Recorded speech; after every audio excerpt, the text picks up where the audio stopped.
નમસ્કાર દર્શક મિત્રો, હું છું ઈશુદાન ગઢવી. મહામંથનમાં આપનું સ્વાગત છે. આજે આપણે ચર્ચા કરીશું સંપથી સમાધાન સુધી.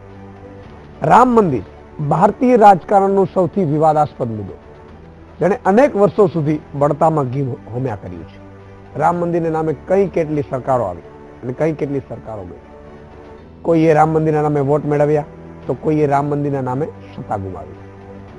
રામ મંદિરના રસ્તે જ દિલ્હી સુધી પહોંચી છે ભાજપની સરકાર. તો યુપીમાં પણ સત્તામાં આવ્યા બાદ રામ મંદિર બનાવવામાં અપાયું છે વચન. એક એવો વિવાદાસ્પદ ઢાંચો જે બે રંગે રંગાયેલો છે. એક એવી જમીન જેની ઉપર ત્રણ પક્ષો કરી રહ્યા છે દાવેદારી.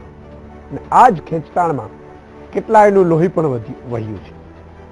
હજારો લોકોની લાગણીઓ જોડાયેલી છે અયોધ્યાની આ જમીન સાથે. ઉત્તર પ્રદેશ, ગુજરાત અને દેશના અન્ય ભાગોમાં દંગાનું કારણ બનેલો રામ મંદિર વિવાદ ઉકેલવા સુપ્રીમે કરી છે ટિપ્પણી. સંપત્તિ થાય વિવાદનું સમાધાન, એવી છે સુપ્રીમની ઈચ્છા. અને આ સાથે ફરી ઉઠ્યો છે રામ મંદિર વિવાદ. સુપ્રીમની ટિપ્પણીથી ફરી ગરમાયું છે રાજકારણ. સુપ્રીમની આ પહેલ ક્યાંક થઈ રહ્યું છે સ્વાગત, તો બાબરી એક્શન કમિટીને માન્ય નથી સુપ્રીમની સલાહ. શું છે રામ મંદિર વિવાદ? શું રામ મંદિર પક્ષો માટે છે માત્ર રાજકીય મુદ્દો? શા માટે કોર્ટ બહાર સમાધાન ઈચ્છે છે સુપ્રીમ કોર્ટ? શું સમજૂતી છે રામ મંદિરનું સમાધાન? સત્તા છતાં બંધારણીય ઉકેલ ઈચ્છતી મોદી સરકારની આ મુદ્દે શું છે મનસા? આ તમામ મુદ્દાઓ પર મારી સાથે ચર્ચા કરીશું મહામંથનમાં. સંપથી થશે સમાધાન?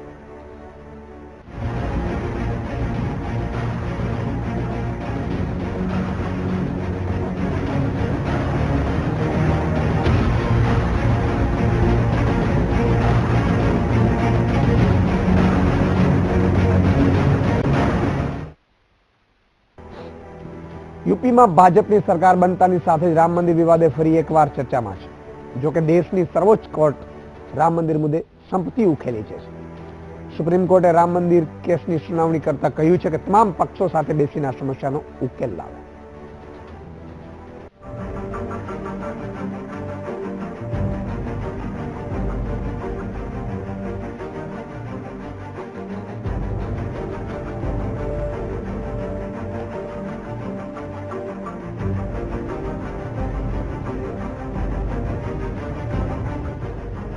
રામ મંદિર એક એવો મુદ્દો જેને સતત દેશના સૌથી મોટા રાજ્યના રાજકારણે આગ આપી છે. ચૂંટણી પૂર્વે જ ભાજપ રાજ્યમાં રામ મંદિર બનાવવાનું વચન આપી ચૂક્યું છે. ત્યારે રામ મંદિર બનશે કેવી રીતે, તેને લઈ અનેક અટકળો ચાલી રહી છે. આ દરમિયાન રામ મંદિર મુદ્દે સુનાવણી કરતા સુપ્રીમ કોર્ટે મહત્વની ટિપ્પણી કરી છે.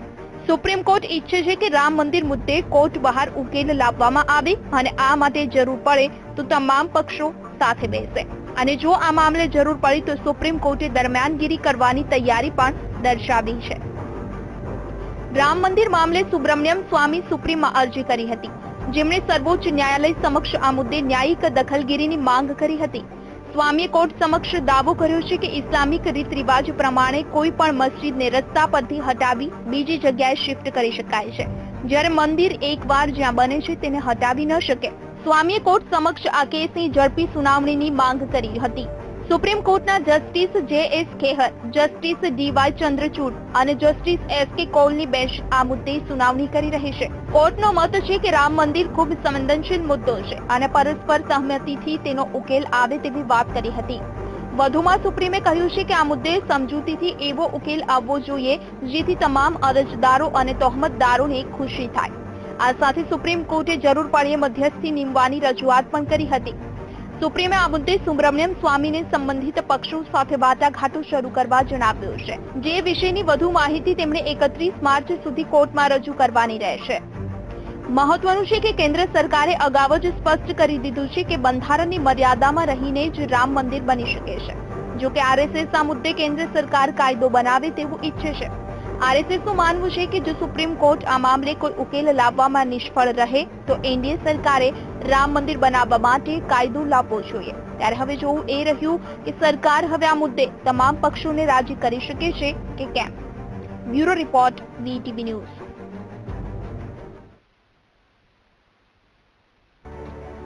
તો દર્શક મિત્રો, જે રીતે રામ મંદિરનો મુદ્દો છે એ સમગ્ર મુદ્દો એટલા માટે બહાર આવ્યો છે કે આજે સુપ્રીમ કોર્ટમાં એની સુનાવણીથી સુપ્રીમ કોર્ટે બંને પક્ષોને બહાર એટલે કે કોર્ટની બહાર સમાધાન કરવાનું કહ્યું, અને એટલું નહીં, સુપ્રીમ કોર્ટના જજીસે એવું કહ્યું કે કદાચ જરૂર પડશે અમે બહારથી મદદ કરીશું, પણ બંધારણની રીતે કોર્ટ છે એ આમાં પહેલા ધોરણે પડવા નથી માંગતી. 1900 વર્ષોથી ચાલી આવેલો છે. 1992માં બાબરી ધ્વંસ થયું હતું અને ત્યારબાદ આ મુદ્દો વધુ ગરમાયો હતો. તમામ મુદ્દા ઉપર આજે આપણે મહામંથનમાં ચર્ચા કરીશું. સંપત્તિ થશે સમાધાન. આ મુદ્દે આપણી સાથે જોડાયેલા છે ભાજપના નેતા છે મહેશ કસવાલા, કોંગ્રેસના નેતા હેમાંગ વસાવડા, ઇતિહાસવિદ છે સુભાષ બ્રહ્મભટ્ટ, જમાતે ઇસ્લામી હિન્દના ઇકરામ બેગ મિર્ઝા અને જ્યોતિનાથ મહારાજ સંત શ્રી વડોદરાથી જોડાયેલા છે. તમામ મહાનુભાવોનું મહામંથનમાં ખૂબ ખૂબ સ્વાગત છે. શરૂઆત કરીશું જ્યોતિનાથ મહારાજ આપથી કે જે રીતે સુપ્રીમ કોર્ટે કહ્યું છે કે બહાર એટલે કે કોર્ટની બહાર સમાધાન બંને પક્ષ કરી લે. રામ મંદિર મુદ્દો એ તમામ ભારતમાં સૌથી ચર્ચાતો મુદ્દો, વર્ષોથી ચર્ચાતો મુદ્દો, અને એટલું કોમ્પ્લિકેટેડ મુદ્દો છે કે એના કારણે 2000થી વધુ લોકો મૃત્યુ પણ પામ્યા છે. તમામ બાબતો ઉપર આજે આપણે ચર્ચા કરીશું, પણ મારો તમને સવાલ એ છે કે જે રીતે સુપ્રીમ કોર્ટે બહારથી સમાધાનની વાત કરી છે, શું એ શક્ય છે, અને શક્ય છે તો કઈ રીતે?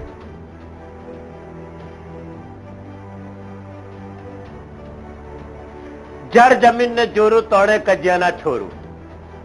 એ સરદાર મૂળ વાત ક્યાંય પણ રામ મંદિર કે મસ્જિદ, બાબરી મસ્જિદ બને ક્યારે, બાબરી મસ્જિદ બીજી બી બની જાય, પણ એ સંપત્તિ વકફના નિયમ પ્રમાણે એ લોકો એમ કે છે કે આ જગ્યાથી હટવું નહીં. અને આપણે રામ મંદિર ને રામ જન્મભૂમિનું છે, હિન્દુ ધર્મની આસ્થા જોડાયેલી છે પરમ કૃપાળુ રામ સાથે. એટલે આ બહાર અત્યાર સુધીમાં લગભગ 15 ઓફિશિયલ પ્રયોગો સમાધાનના અને અનઓફિશિયલ 45 પ્રયોગો થઈ ચુક્યા. અત્યાર સુધી એક પણ પ્રયોગ સફળ થયો નથી, અને આ પણ નહીં થાય એની મને ખાતરી છે.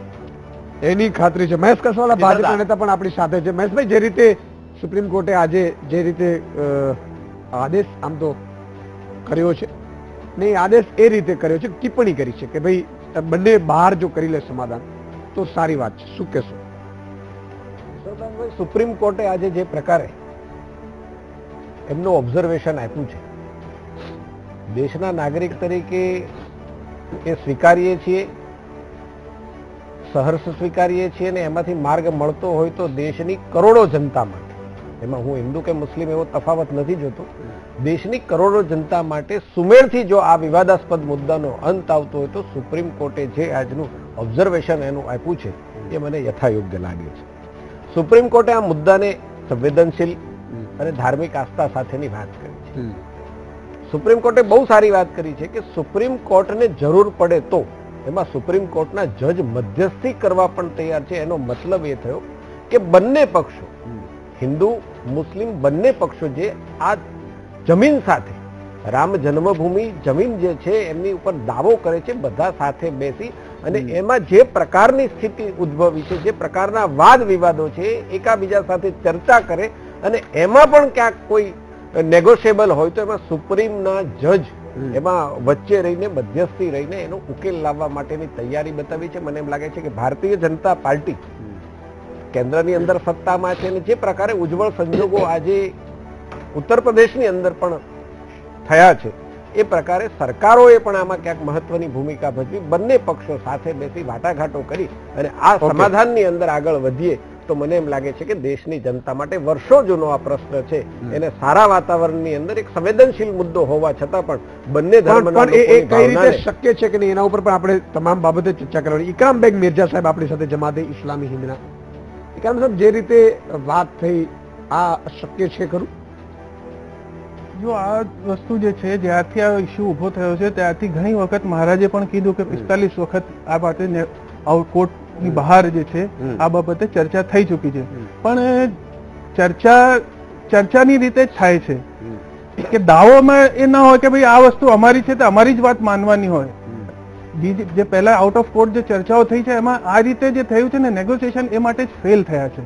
તો એ માટે અમારી તો આ શ્રદ્ધા એ છે, આસ્થા એ છે કે અમે જે છે કોર્ટમાં એ માટે જ ગયા છે કે બાબરી મસ્જિદ એક્શન કમિટીએ જો કોર્ટનો રસ્તો લીધો છે કે ન્યાયપાલિકામાં અમને વિશ્વાસ છે, અને ન્યાયપાલિકા તરીકે ન્યાયપાલિકાએ આનો જે છે કે જજમેન્ટ કરવો જોઈએ, કેમ કે પ્રયત્નો ફેલ થયા છે. ફરીથી અમે બેસવા તૈયાર છીએ, એ માટે પણ પ્રયત્નો ફેલ થયા છે. બિલકુલ આ તમામ બાબતો ઉપર આપણે ચર્ચા કરી. હેમાંગભાઈ, જે રીતે સુપ્રીમ કોર્ટે આજે જે ટિપ્પણી કરી છે, સૂચન કર્યું છે, ખરેખર રામ મંદિર મુદ્દો છે એ વર્ષોથી ભારતના રાજકારણમાં તો ખૂબ સળગતો રહ્યો છે. તમે શું માનો છો, આનાથી ઉકેલ આવી શકશે ખરું?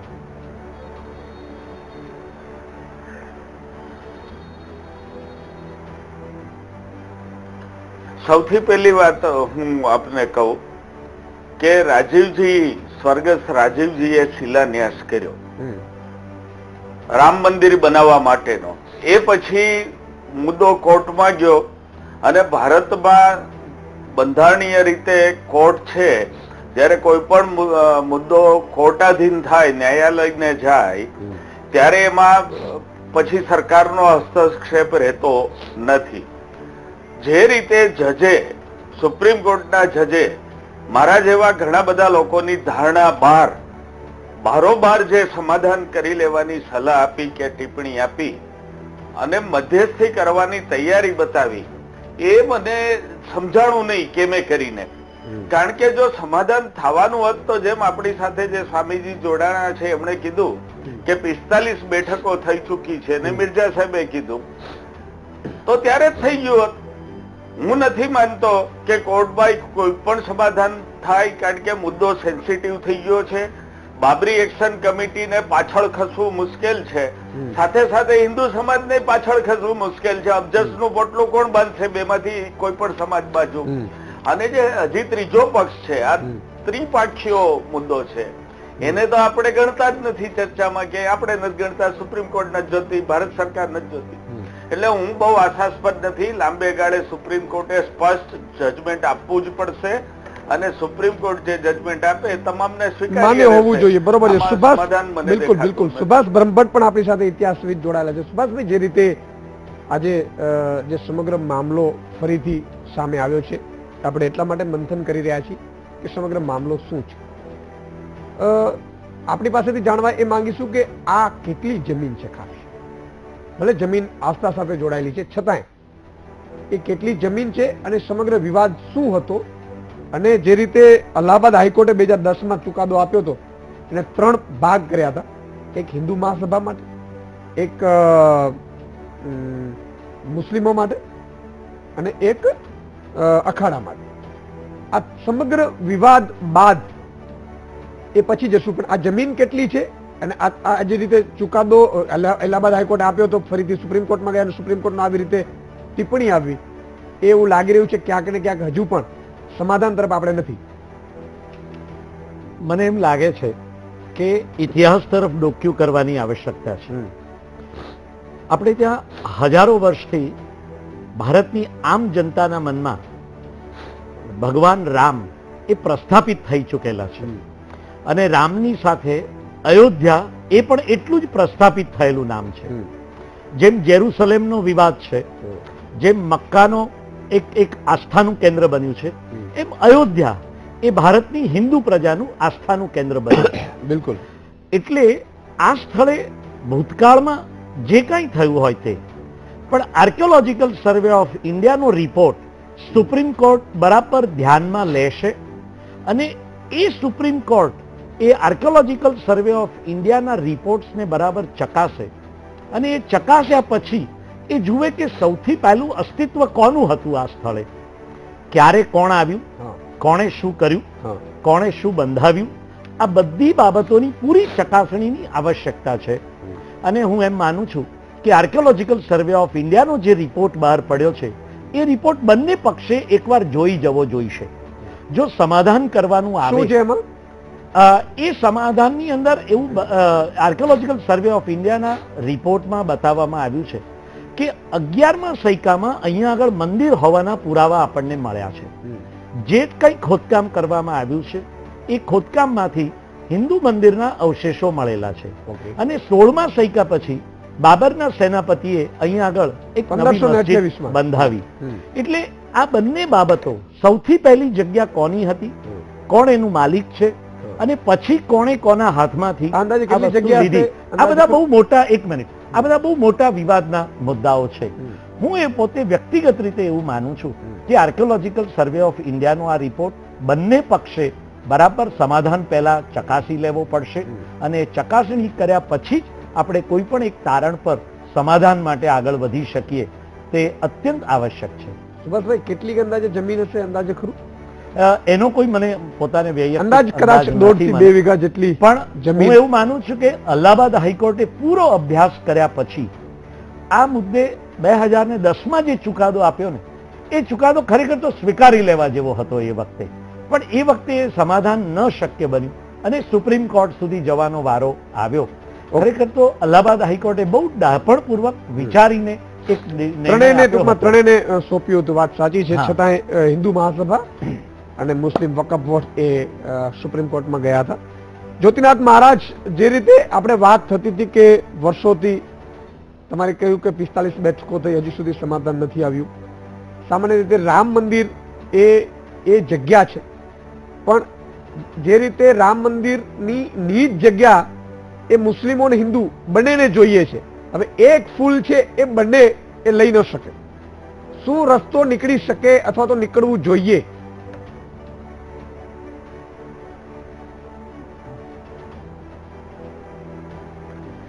જો ઈશ્વરદાન સાચી વાત કરી દઉં તો સત્ય હકીકત આપણા ઇતિહાસવિદ સાહેબે બહુ સરસ વાત કરી કે 1100 ની અંદર અવશેષ છે રામ મંદિરના. ખરેખર રામ મંદિર તે પહેલાની પ્રક્રિયા છે રામ જન્મભૂમિની. તો અને 1500 એટલે 1528 ની અંદર, આમ તો 1600ની સદીની અંદર આ ત્યાં બાબર ના કોઈ સૈનિક આવીને બાબરી મસ્જિદ બનાવી દીધી. આ ત્યાર પછી 1949 થી અત્યાર સુધી સતત આપણે કોર્ટમાં લડતા રહ્યા. અત્યાર સુધી કેટલાય ખુવાર થઈ ગયા. હિન્દુ ધર્મની પ્રતિપાલક 6 ડિસેમ્બરના રોજ આપણે બાબરી ધ્વંસ થઈ અને ધ્વંસ થયા પછી ત્યાં ટેમ્પરરી ઢાંચો તૈયાર થયો રામ મંદિરનો. હવે મજાની વાત એવી છે કે આ પ્રક્રિયાની અંદર ખરેખર મુસ્લિમ સમાજે સ્વીકારવું જોઈએ કે આ મૂળ જમીન, આ જેવી રીતે કહેતા હતા કે જગતની અંદર જેટલા હિન્દુ છે, જેટલા સનાતન ધર્મના વંશજો છે, તે દરેક સનાતન ધર્મના વંશજોની આસ્થાનું પ્રતીક છે અને તે અસ્થલિત છે, એને કોઈ હિસાબે બદલી શકાય નહીં. એટલા માટે આ જગ્યાનું મહત્વ ઘણું બધું છે. હા, મસ્જિદની વાત કરી તો આજે ઘણા બધા સ્ટેટમેન્ટો આવ્યા છે અને મસ્જિદની દુનિયામાં તો એવું પણ છે કે જે કોઈ પણ જગ્યાએ 45 દિવસથી વધારે સમય નમાઝ ન પડાઈ હોય તે મસ્જિદ રહેતી નથી. એટલે આ તો બાકીનું તો સ્વીકારવાનું સમાજ છે. ઇકરામ સાહેબ પણ આપણી સાથે છે. જે રીતે 45 દિવસની હમણાં જ્યોતિનાથ જે મહારાજે વાત કરી, કેટલી એમાં હકીકત છે? ખરેખર એવું છે અને છેવું છે તો શક્ય છે અહીંયાથી ખસેડવા? મસ્જિદ જે છે એ મસ્જિદ કોઈ પણ રીતે ખસેડી શકાય એવું છે જ નહીં. મસ્જિદમાં જે છે કે મસ્જિદ નમાઝ તમે ના પઢો, નમાઝ જે છે, નમાઝ 1949 સુધી જ્યારે મંદિરમાં મૂર્તિઓ રાખવામાં આવી ત્યાં સુધી નમાઝ ચાલુ રહેતી હતી. 1528 થી અત્યાર સુધી એવા પુરાવાઓ છે કે નમાઝ થતી જ હતી. જયારે એ થયું ને આ કાનૂની લેવલે, કાનૂનને લો એન્ડ ઓર્ડર ને મેન્ટેન કરવા માટે સેન્ટ્રલ ગવર્મેન્ટે જે છે કે મસ્જિદને તાળા લગાવ્યા, એના પછી નમાઝ જે તાળા લગાવેલી મસ્જિદ હોય તો નમાઝ પર પ્રવેશવા જ દેવામાં ના આવે તો નમાઝ કઈ રીતે થઈ શકે? પ્રવેશવા દેવામાં આવે તો મસ્જિદમાં નમાઝ થઈ શકે, પણ એવું કોઈ એવું નથી કે મસ્જિદો બંધ હોય તો એમાં નમાઝ મસ્જિદ રહેતી નથી. મસ્જિદ તો જ્યારથી ધરતી છે, ધરતીથી પાતાળથી આકાશ સુધી મસ્જિદની જગ્યા છે, મસ્જિદ માટે જ છે. નહીં, પણ એ કદાચ સપોઝ કે ના, શરીયતમાં એવું કશું એવું છે જ નહીં. મસ્જિદ જે છે અલ્લાહનું ઘર છે, એ મિલકત અલ્લાહની થઈ જાય છે. જયારે મસ્જિદ કોઈ પણ પ્રોપર્ટી મસ્જિદ માટે જમીન ખરીદવામાં આવે છે, મહારાજજી મારી વાત સાંભળીને પછી આપ બોલો, આપણે બંને સાથે બોલીશું તો મારી વાત પૂરી થઈ જવા દો.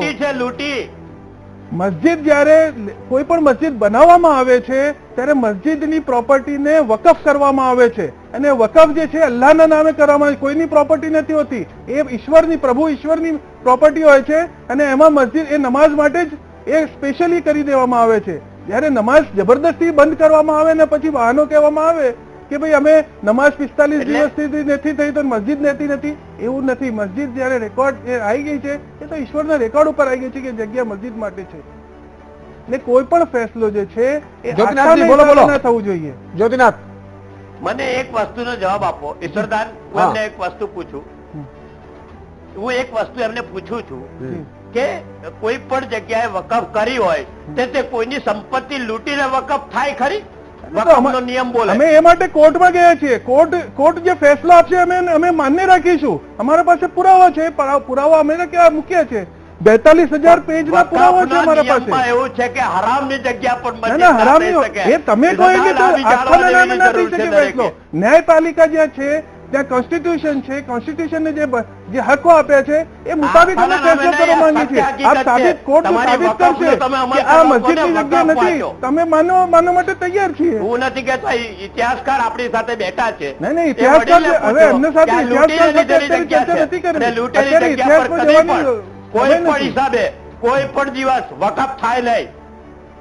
વાત જે ચાલી રહી છે એ લો, હવે સુપ્રીમ ઇતિહાસમાં કોર્ટે જે જવું, વાત પહેલા કીધી છે ઇતિહાસ કે આવો ભાઈ છો. લોકોએ બહાર જઈને 1950 ફેસલો પહેલાનો કરી લેવો ઇતિહાસ તમે જોઈએ. કહો છો. કેવી રીતે શક્ય છે આ વસ્તુ? ના ના ના ના ના, સુપ્રીમ ના, કોર્ટનો જે આ નિર્ણય વાત છે ખોટી અમે સુપ્રીમ કોર્ટ જે છે પોતાની જવાબદારીઓથી જે છે એ છટકવા માંગે છે. એ ફેસલો કરો. અમે તો કહી દે સુપ્રીમ કોર્ટને ડે ટુ ડે ચલાવે. ઇકરામ સાહેબ, જે મુદ્દો આપણો એ ડે ટુ છે, ડે ચલાવીને કોર્ટનો એનો નિર્ણય લે.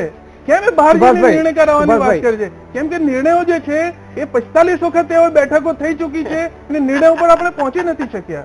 તો આ માટે જ કોર્ટમાં ગયા છીએ. નહીં, પણ એ મુદ્દો મેં એ જ કહ્યું ને, એટલા માટે હું તમને બંનેને સાંભળી રહ્યો હતો. મને એવું આવી લાગી રીતે રહ્યું તો હતું કેવી એક રીતે ફૂલ પહોંચાય છે, પ્રભુ? તમે તો હું જ નહીં પહોંચતા તો. એ એક ફૂલ છે ને એક ફૂલ ને બંને એ ફૂલ જોઈએ છે. મુદ્દો એ છે, એ જ જગ્યા છે, એ જ જગ્યાએ મસ્જિદ માટે પણ જોઈએ છે. મહેશભાઈ, તમે કઈ કહેવા માંગતા હતા? એક વસ્તુ ઇકરારભાઈએ કહી કે સુપ્રીમ કોર્ટ જવાબદારીથી ભાગવા માંગે છે. આ સેન્ટેન્સ સામે મારું સુપ્રીમ કોર્ટે આજે જે આપ્યું છે ઓબ્ઝર્વેશન આપ્યું છે કે આ બેટર છે. બંને સમાજ સાથે મળી સમજૂતી પૂર્વક આ આખો જે મામલો છે એનો હલ કરે તો એ દેશ માટે, બંને સંપ્રદાયોની જનતા માટે ફાયદાવાળી બાબત છે. કારણ કે આ મુદ્દો છે ધાર્મિક આસ્થા સાથે જોડાયેલો છે, દેશની તમામ પ્રજા સાથે જોડાયેલો છે ને અતિ સંવેદનશીલ મુદ્દો છે.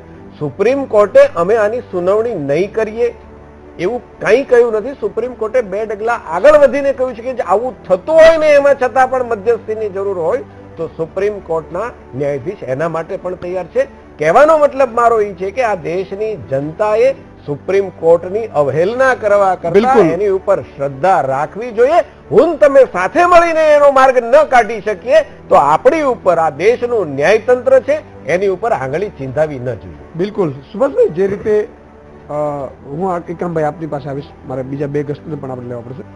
સુભાષભાઈ, જે રીતે અત્યારે હું જ્યારે આ સુપ્રીમ કોર્ટે નિવેદન કર્યું ત્યારે એક ફિલ્મ જોઈ રહ્યો હતો, સંશોધન કરી રહ્યો હતો એ મુદ્દે. એમાં કલ્યાણસિંહ જે યુપીના ત્યારે મુખ્યપ્રધાન હતા ને એમણે બહુ જ સરસ રીતે એક ભાષણમાં એમણે વાત મૂકી છે. એ કદાચ એમની રીતે યોગ્ય હશે. એમણે એ વાત મૂકી કે જ્યારે ગૃહમંત્રીનો મારા ઉપર ફોન આવ્યો કે મસ્જિદ તોડવા માટે ત્યાં કાર સેવકો પહોંચ્યા છે એવી ઇન્ફોર્મેશન તમારી પાસે છે, તો એમણે કહ્યું કે એના કરતા અપડેટ ઇન્ફોર્મેશન મારી પાસે છે કે મસ્જિદ માત્ર તોડવા નહીં પણ તોડવાની શરૂ પણ કરી દીધી છે. અને ત્યારબાદ એમણે બીજા નિવેદનમાં એવું કહ્યું કે આ તમામ જવાબદારી છે એ અધિકારીઓને, કારસેવકો જે તમામ હતા એની ઉપર ગોળીઓ વરસાવી યોગ્ય નહોતી, એટલે જવાબદારી મારી છે, હું રિઝાઇન કરું છું. મુદ્દો એ આવે છે કે આપણે ઇતિહાસ જે રીતે જોઈ રહ્યા છીએ તો ઇતિહાસ ક્યાંથી જોવું જોઈએ? 1528 થી જ્યારે બાબરે હિન્દુ મંદિર તોડી અને મસ્જિદ બનાવી ત્યારે જોવું પડે કે 1992માં બાબરી મસ્જિદ ફરીથી હિન્દુએ તોડી અને ત્યાં રામલલાનું જે મંદિરનું કર્યું ત્યારથી જોવું પડે કે પછી 1200 જોવું પડે? શું કહેશો? ઇતિહાસમાં જો ડોક્યુ કરવાનો જ વારો આવે ને તો આપણે છેક મૂળ સુધી તો જવું જ પડે. અને છેક મૂળથી તપાસતા ધીમે ધીમે કરીને આપણે ઉપર આવવું પડે. 1100 સૈકા છે. અને જો એ 11માં સૈકા પહેલા પણ જવું પડે અને જો હજુ વધારે આર્કિયોલોજીકલ સર્વે ઓફ ઇન્ડિયાની ખોદકામની મંજૂરી આપવામાં આવે તો હું એમ માનું છું કે હજુ પણ એ વધારે ઊંડા ઉતરી શકે એમ છે. અને જે કઈ પુરાવાઓ હાથ લાગે એ તમામ પુરાવાઓ સુપ્રીમ કોર્ટ સમક્ષ રજૂ કરવા જોઈએ. બિલકુલ હેમંતભાઈ, જે રીતે મેં હમણાં વાત કરી, તમારો શું મત છે કે જે નિર્ણયો છે એ નિર્ણયો ક્યાંથી લેવા પડે, એ તમામને નિર્ણયો માન્ય પણ હોવા જોઈએ, પછી શું કહેશો?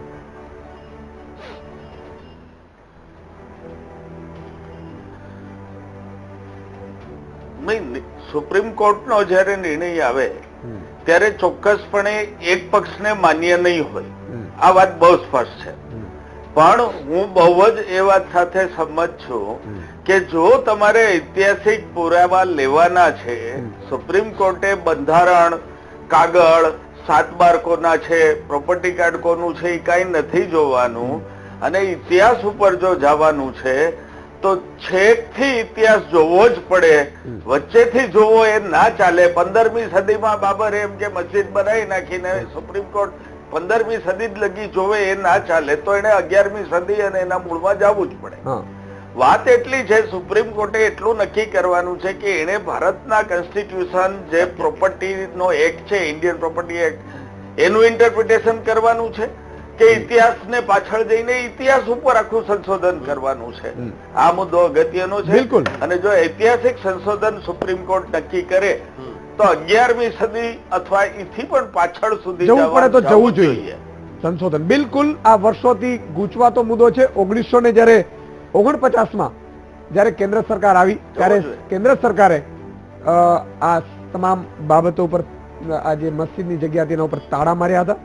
તમામ ઉપર આપણે ચર્ચા કરીશું, છતાં એક મુદ્દા ઉપર આપણે એ પણ કરશું ચર્ચા બ્રેક બાદ, દર્શક મિત્રો, કે દેશ છે એ લાગણીથી ચાલશે કે બંધારણથી. આના ઉપર પણ આપણે ચર્ચા કરીશું નાનકડા વિરામ બાદ.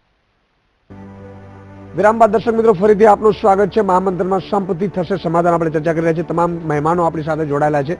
મહેશભાઈ, જે રીતે સુપ્રીમ કોર્ટે ટિપ્પણી કરી છે કે આ મુદ્દો છે એ બહારથી ઉકેલી લેવો જોઈએ, શું માનો છો? કારણ કે જે સેન્સિટિવ મુદ્દો છે બહારથી ઉકેલવો બહુ અઘરો છે. વર્ષોથી આ મુદ્દે હિન્દુ ને મુસ્લિમ ક્યાંક ને ક્યાંક લડતા આવ્યા છે, વાદ પણ ફાટી નીકળ્યો છે.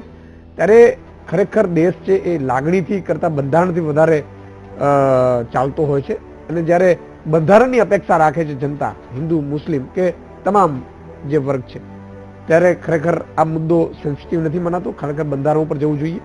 મને એમ લાગે છે કે આ મુદ્દા ઉપર લાગણી અને બંધારણ કરતા આસ્થા એક મહત્વનો શબ્દ છે. આ મુદ્દો આખો બંને ધર્મની આસ્થાની સાથે જોડાયેલો મુદ્દો છે. બંને, મારી બાજુમાં બંને મહાનુભાવ બેઠા છે, એમની ચર્ચા હું સાંભળતો હતો. આને આપણે બહુ બારીકાઈથી જોવાનું, એના ઉપર બહુ બધો વિચાર કરવાનો, એના ઉપર બહુ બધા મંતવ્યો લેવાના કરતા 11મી સદીમાં ભગવાન રામ જે છે, આ દેશની બહુમતી પ્રજાના આદ્ય ગુરુ જેને કહી શકાય, દેવતા કહી શકાય, એમણે ત્યાં જન્મ લીધો છે. આ ઈ જન્મભૂમિ છે. આ એનું એક મહત્વ છે ઈશ્વરદાનજી, કે જમીન કેટલા વીઘા છે અને કેટલી છે એના કરતા આ દેશનો ઝંડો છે એ 2 ગજનો હોય, પણ આ દેશનો પ્રતીક છે. એ 1 ગજ ટુકડો હોય જમીનનો અયોધ્યાની, જ્યાં રામ જન્મભૂમિ છે, પેદા થયા છે રામ, ભગવાન રામ પેદા થયા છે, કે 25 વીઘા છે, એની સામે સવાલ નથી. સવાલ ત્યાં ભગવાન રામનો જન્મ થયો છે, એ એનું મહત્વ છે. 15મી સદીની આસપાસ આ દેશની અંદર બાહ્ય આક્રમણો પછી એ મંદિર ઉપર ક્યાંક આક્રમણ થાય છે ને એની જગ્યાએ એક મસ્જિદ બાંધવામાં આવે છે. આ પણ એક દીવા જેવી વસ્તુ છે, બધા જોઈ શકે. સવાલ સામાન્ય જનતા પણ સમજી શકે કે ત્યાં જે ભગવાન રામનો જન્મભૂમિ છે, મહત્વ એનું હોઈ શકે કે ત્યાં મસ્જિદ બંધાય છે પાછળ, ને ઘણા વર્ષો સુધી એ મસ્જિદનું સ્ટ્રક્ચર રહ્યું છે, પણ મૂળ ત્યાં રામ જન્મભૂમિ છે. એ આર્કિયોલોજીકલ સર્વેમાં પણ સાબિત થાય છે. અલ્હાબાદ બેન્ચે એના પ્રમાણેનો ચુકાદો પણ આપ્યો છે ને અત્યારે સુપ્રીમ કોર્ટમાં છે. સવાલ આ બહુ સીધી સાદી રીતે સમજી શકાય એવો, અને દેશની તમામ જનતાને સમજી શકે છે. દાવાઓ કરતા એકાબીજાઓ આપણે દાવાઓ કરીએ એના કરતા બેઝિક ત્યાં જે સ્ટ્રક્ચર હતું અને કયા મહત્વ સાથે એ જમીન જોડાયેલી છે એના ઉપર ફોકસ કરે તો મને એમ લાગે છે કે બંને સમુદાયના લોકો જો આટલું જ સમજી શકે કે ત્યાં શું હતું, પછી ક્રમકાળે ત્યાં શું થયું, કેવા સંજોગોમાં થયું, અને આટલું સમજીને જો બંને સમુદાયો ભેગા મળીને માર્ગ કાઢશે તો મને એમ લાગે છે કે આનો માર્ગ જલ્દી નીકળી શકે. મેજર સાહેબ, એવું નથી લાગતું કે ક્યાંક ને ક્યાંક મુસ્લિમ સમાજ પણ એ 1528 ને જ પકડી રાખ્યું છે? કારણ કે જે રીતે ત્યારબાદ જે મસ્જિદ બની હતી એને જ પકડી રાખ્યું છે. એનાથી કદાચ ઊંડા ઇતિહાસમાં જાય અને હિન્દુની પણ લાગણી સમજે તો શક્ય બને કે કદાચ આમાંથી રસ્તો નીકળે.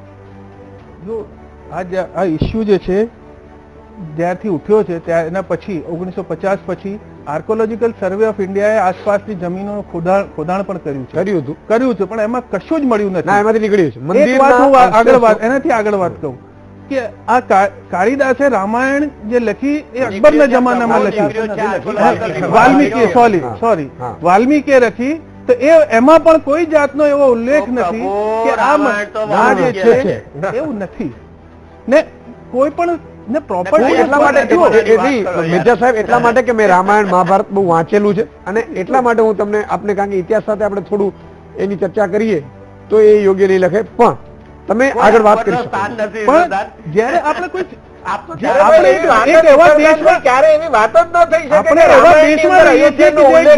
ભગવાન રામ કે જન્મ નથી, વાત થઈ જ ન શકે. પહેલી વાત આ છે.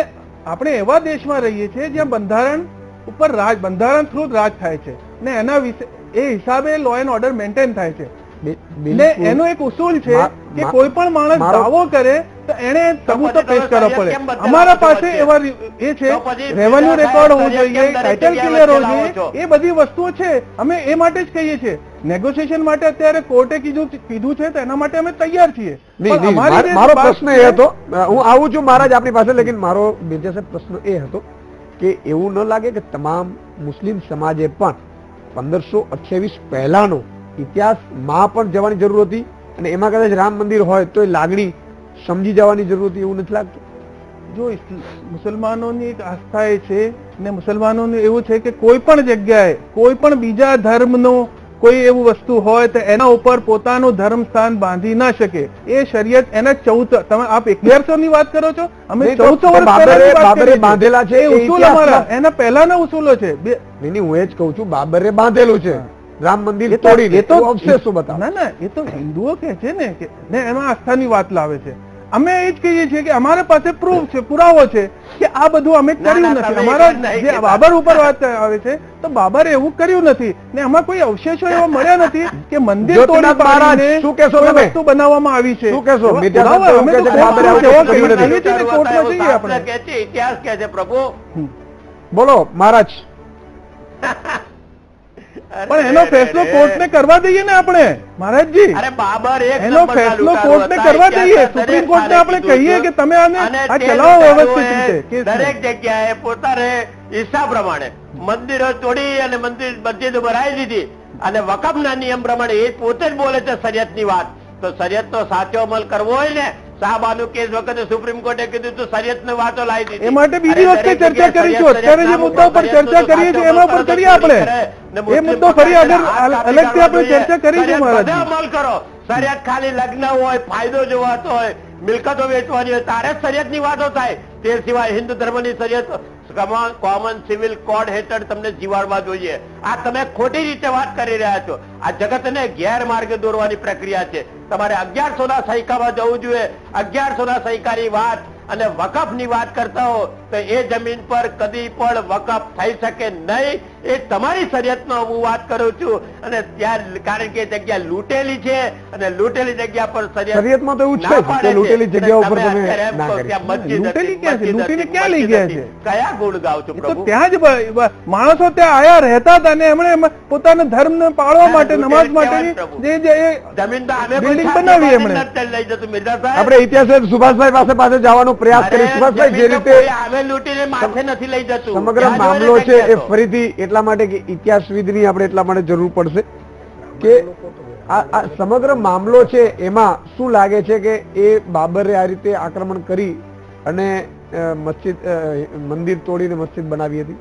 અમે ઇતિહાસકારો જે ઇતિહાસ ભણાવીએ છીએ ને એ ઇતિહાસમાં એક વાત તો ચોક્કસ છે કે હજારો વર્ષથી આ દેશમાં વૈદિક ધર્મનું પ્રચલન હતું.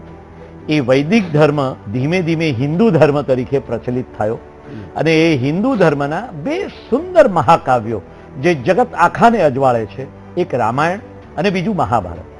આ રામાયણના મુખ્ય હીરો એ રામ છે અને રામ એ અયોધ્યામાં જન્મ્યા હતા એવું રામાયણમાં વાલ્મીકીએ નોંધ્યું છે. હવે પ્રશ્ન આ છે કે આ જ સ્થળે કે ડાબી બાજુ કે જમણી બાજુ નહીં, પાછળ નહીં, આગળ નહીં ને આ જ જગ્યાએ, એ બહુ મોટો વિવાદનો વિષય છે. સવાલ માત્ર આટલો છે કે એક ઇતિહાસકાર તરીકે, એક શિક્ષણવિદ તરીકે હું એ રીતે જોઈ રહ્યો છું કે અહીંયા મસ્જિદ બંધાઈ જશે કે મંદિર બની જશે તો પણ ભારતના વડાપ્રધાન જે કહે છે ને, એને જે વિકાસ સાધવો છે ને, એ મંદિર કે મસ્જિદથી વિકાસ નથી સધાઈ જવાનો. બંને કોમે બહુ મોટું હૃદય રાખવાની જરૂરિયાત છે. અને એટલું ચોક્કસ છે કે આ દેશમાં હજારો મંદિરો છે, હજારો મસ્જિદો છે, અને મંદિર મસ્જિદોથી વિકાસ નથી થયો દેશનો. માટે વડાપ્રધાનમાં પૂરો વિશ્વાસ રાખીએ અને એમણે જે વિકાસની વાત કરી છે એ વિકાસની વાતને લઈને આગળ ચાલીએ. આ બધા વિવાદો બહુ સામાન્ય છે. ખરેખર તો હિન્દુ બહુમતી આટલી મોટી છે ત્યારે લઘુમતીને સુપ્રીમ કોર્ટે એક તક આપી છે. સુપ્રીમ કોર્ટ તો પોતાનો ચુકાદો આપશે જ, કોઈ એક પક્ષ નારાજ થવાનો જ છે. પણ તેમ છતાંય લઘુમતીએ એક વાત ચોક્કસ જોવી જોઈએ કે જો આટલા મોટી વિશાળ હૃદયવાળી હિન્દુ પ્રજા અહીંયા આગળ આટલી મોટી સંખ્યામાં રહેતી હોય અને જો એમની એક લાગણી છે તો સામે શરતો મૂકીને બીજા ફાયદા લઈ શકાતા હોય એટલા ફાયદા લઈને દીર્ઘ દ્રષ્ટિ હેમાંગભાઈ પણ આપણી સાથે છે. બિલકુલ મારો મુદ્દો એ જ હતો, વિશાળ દ્રષ્ટિ અપનાવીને લઘુમતીએ થોડુંક જતું કરવાની આવશ્યકતા છે, કારણ કે ઇતિહાસ સાક્ષી બનશે. ઓકે, અને ઇતિહાસ એ મુદ્દા ઉપર જ આપણે આવીએ છીએ, એ મુદ્દા ઉપર આવીએ છીએ. પણ એના વચ્ચે મને એક થોડો એ લઈ લેવાની ઈચ્છા થઈ છે. હેમાંગભાઈ આપણી સાથે છે. હેમાંગભાઈ, તમને શું લાગે છે કે 1992 થી એ પહેલા તો બહુ ઓછું, પણ 1992 બાદ હિન્દુ મુસ્લિમ સમુદાયોને ઝઘડાવીને એક રાજકીય રીતે જ ઉપયોગ કરવામાં આવ્યો છે રામ મંદિરનો અને બાબરી મસ્જિદનો?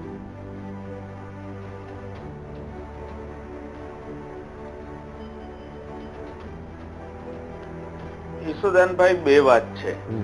આપના પ્રશ્ન સાથે હું એકદમ સંમત છું કે મતોનું રાજકારણ ઉભું કરવા, ગ્રાસરૂટ મજબૂત કરવા અમુક ચોક્કસ સંસ્થાઓએ અથવા વિચારવેન વ્યક્તિઓએ આ વિવાદને પેટ્રોલ છાંટીને કે ઘી નાખીને વધાર્યો છે. મારી મિર્ઝા સાહેબને એક વિનંતી છે કે આ દેશમાં હિન્દુ મુસ્લિમ ભાઈઓ તરીકે રહે છે ને રહેવાના છે. અમે મોટા ભાઈ છીએ, અમારે આ જગ્યા જોઈએ છીએ. આપ આપી શકો છો? સમગ્ર હિન્દુ સમાજ વતી કાયદો ભૂલી જાઓ, ઇતિહાસ ભૂલી જાઓ. અમારી આ લાગણી છે મિર્ઝા સાહેબ ને, આપ આ કરી શકો છો? આપ જો કરી શકો તો સામે મોટો ભાઈ તમને શું કરી દે એ આપ ખુલ્લા દિલે કયો અને આ પ્રશ્ન પતાવો. મિર્ઝા સાહેબ, બિલકુલ બહુ અગત્યની વાત છે.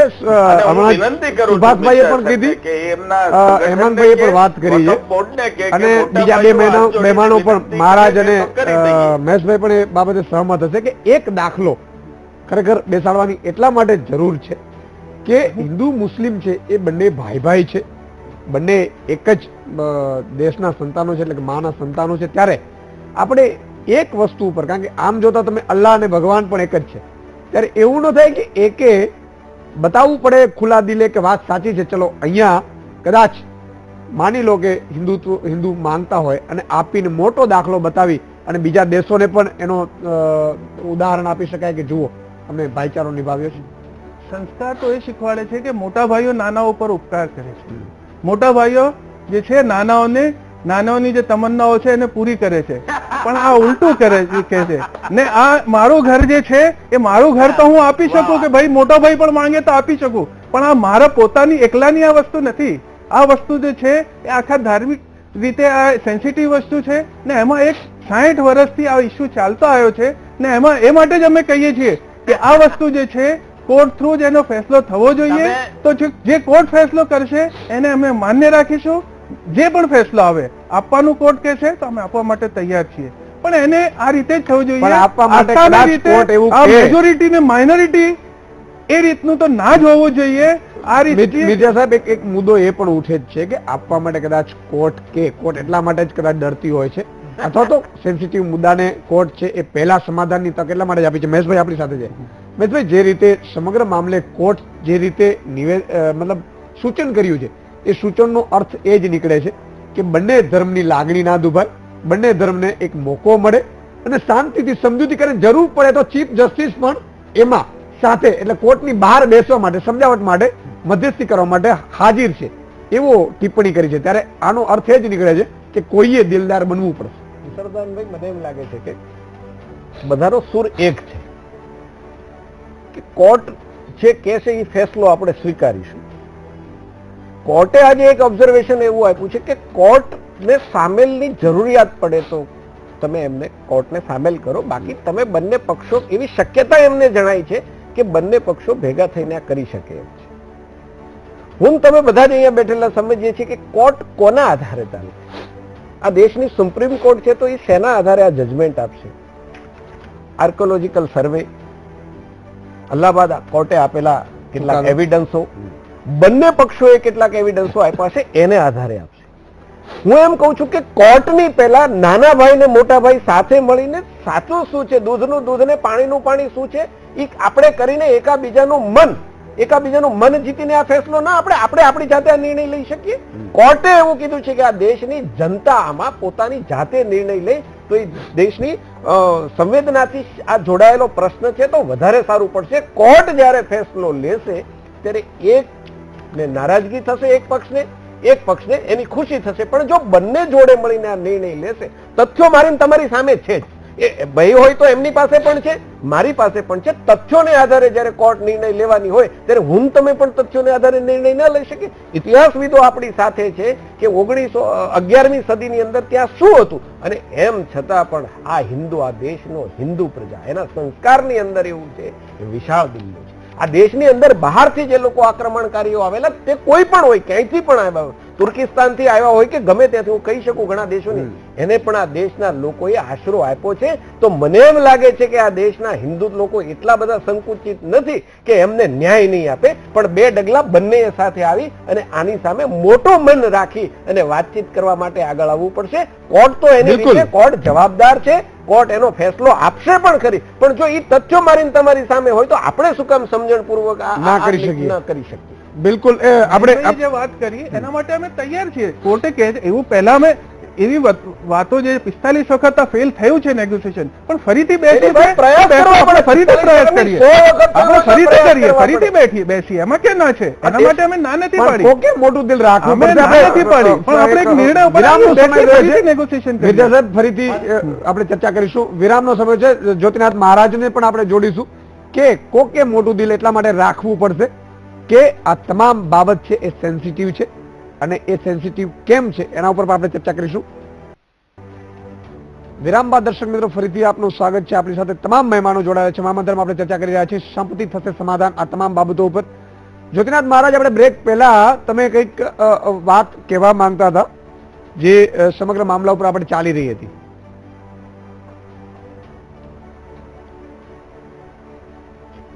ઈશ્વરદાન, ખરેખર વાત એવી છે પ્રભુ કે હંમેશા મુસ્લિમ લો બોર્ડ અત્યાર સુધી 1528 થી આગળ જવા તૈયાર નથી, કોઈ વાત સમજવા તૈયાર નથી. 1100 ના મુદ્દાને ક્યાંય પણ મગજમાં ન લેવું એવું મગજમાં ગાંઠ વાળીને બેસી ગયું છે સમાજ. સમાજનો મતલબ એવો થાય કે જેની અંદર સમજ હોય ને તે સમાજ કહેવાય. આ તો સમજ જ નથી તો સમાજની ક્યાં વાત કરવી? આ બહુ અઘરી વાત છે. કારણ કે જ્યારે જમાનામાં તમે મોટા ભાઈ નાના ભાઈની વાત ચર્ચા કરતા હતા, મને જરાક વિચિત્ર લાગ્યું કે જ્યારે તમે દાદા પરદાદા જોશો તો મોટા ભાગેના મુસ્લિમ લોકોના દાદા પરદાદા તો હિન્દુ હતા, અને હવે તમે અત્યારે આ બધી સુફિયાની વાતો કરો, કયા હિસાબે? તમે પૂરો ઇતિહાસ તમારો જ્યોતિનાથ મહારાજ એવું કહેવા માંગો છો તમે કે જે રીતે મુસ્લિમ શાસકો આવ્યા એ આપણે હિન્દુઓને છે એ વટલાવી નાખ્યું, એવું કહેવા માંગો છો?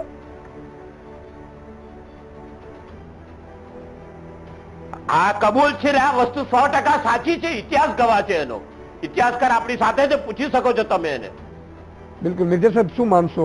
આમ તમે 6-7 પેઢીમાં આપણે જઈએ કદાચ મુસ્લિમ સમાજ મોટાભાગે હિન્દુ છે. મૂળ ઇસ્લામ જે છે સમજીને વિચારીને એક્સેપ્ટ કરવાનો ધર્મ છે.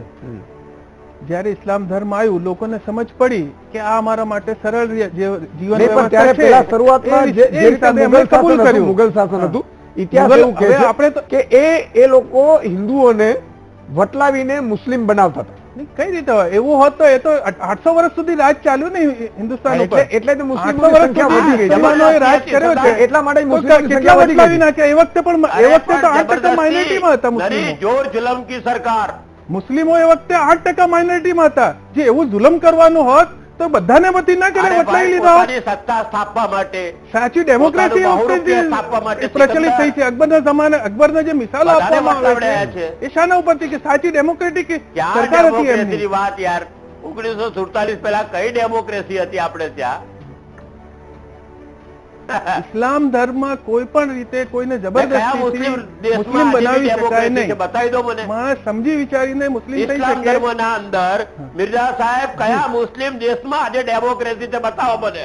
આપણે તો આપણા દેશની વાત કરીએ અમુક ક્યાં મહારાજ, શાંતિ જીવતી આપણે આ આપણા ક્યાં છે? દેશની વાત કરીએ. સમસ્યા આપણા દેશની છે ને આપણે એના ઉપર ચર્ચા નહીં, કરીએ. ના, ના, મુદ્દો એ કેમ છે બીજાની કેમ નથી કે સ્વીકારતા? 5-7 ઇસ્લામની પેઢીઓ સરિયતો તમે કેમ નથી સ્વીકારતા તમે?